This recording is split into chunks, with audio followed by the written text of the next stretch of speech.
कर कोनो उपाय, अगुओ नहीं आवे उम्र बीतल जाए।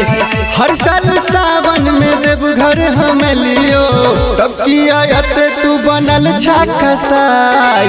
हो भोला बाबा कर कोनो उपाय, अगुओ नहीं आवे उम्र बीतल जाए। हर साल सावन में देवघर हम लियो, तब की आयत तू बनल छाका साई।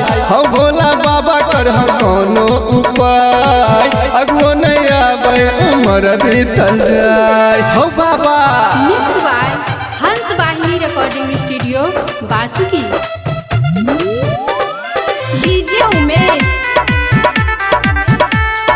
सुखीपुर बाजार। हमरा तुरिया के हो बाबा सबके भगल शादी, कहिया मिलते हमरा हो हमर दिल के सजादी। हो बाबा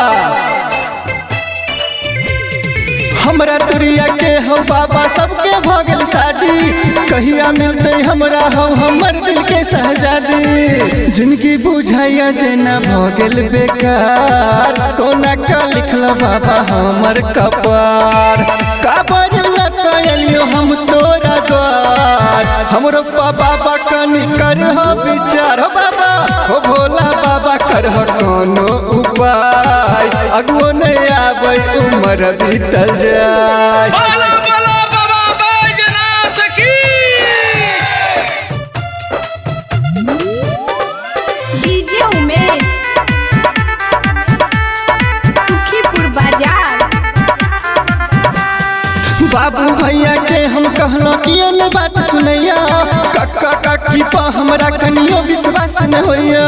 औ बाबा सुन छ बाबू भैया के हम कहलो कियो ने बात सुनैया, कक्का काकी पा हमरा कनियो विश्वास न होइया। हमरा बाबा कदई है उपकार, अब नहीं रहबो हमहु कुमार।